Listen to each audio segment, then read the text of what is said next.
ဟုတ်ကဲ့မင်္ဂလာပါဂျင်းမြင့်တို့ရဲ့ကွန်ပျူတာထဲမှာ POS software install လုပ်ပြီးဖို့အတွက် Anydesk ဆိုတဲ့ software တစ်ခုလိုအပ်ပါတယ်အဲ့ဒီ Anydesk ဆိုတဲ့ software ကိုဘယ်လို download လုပ်ပြီးတော့ install လုပ်ရမလဲဆိုတာပြပြတော့မှာဖြစ်ပါတယ်တကယ်လို့မိမိကွန်ပျူတာမှာဒီ Anydesk ဆိုတဲ့ software ရှိပြီးသားဆိုရင်တော့ဒီအဆင့်ကိုလုပ်ဆရာမလိုပါဘူးเนาะဟုတ်ကဲ့မိမိကွန်ပျူတာ desktop ပေါ်မှာဒီလိုမျိုး Chrome ဆိုတဲ့ browser တစ်ခုရှိပါလိမ့်မယ်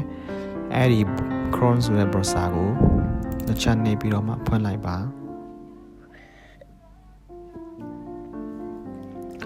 ဖွင့်လိုက်ပြီဆိုလို့ရှိရင်ဒီအပေါ်နားလေးမှာတစ်ချက်နေပြီးတော့မှ Anydesk လောက်ရရှာကြည့်လိုက်ပါ ANYDES ကပြီးတော့အဲ့ဒါတစ်ချက်နေလိုက်မယ်ဆိုရင်ဒီလိုမျိုးစာမြင်တွေ့ရပါလိမ့်မယ်ဒီအပေါ်ဆုံးမှာရှိတဲ့ Anydesk ကိုတစ်ချက်နှိပ်လိုက်မယ်ဆိုရင်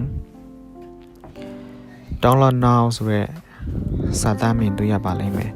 အဲဒီ download now ကိုတစ်ချက်နှိပ်လိုက်မယ်ဆိုရင်ဒီနေရာမှာ window လို့ရွေးထားပြီးသားဖြစ်လိမ့်မယ်တခါလေ download မချသေးဘူးဆိုလို့ရှိရင်တော့ဒီ download now ကိုတစ်ချက်နှိပ်လိုက်ပါ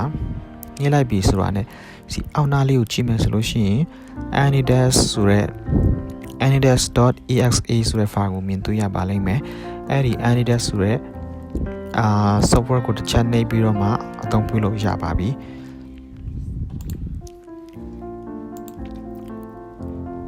တစ်ချက်နှိပ်လိုက်မယ်ဆိုရင်ဒီလိုမြင်ကွင်းမျိုးကိုမြင်တွေ့ရမှာဖြစ်ပါတယ်အဲ့တော့လူကြီးမင်းတို့အနေနဲ့ဒီမှာပေါ်လာတဲ့နံပါတ်ကိုပြောပြလိုက်ရုံပါပဲဒါမှမဟုတ် CB မှာလည်းတပ်ပုံရိုက်ပြီးတော့မှပို့ထားလို့ရပါတယ်ဟုတ်ကဲ့အလုံးကိုကျေးဇူးတင်ပါတယ်ခင်ဗျာ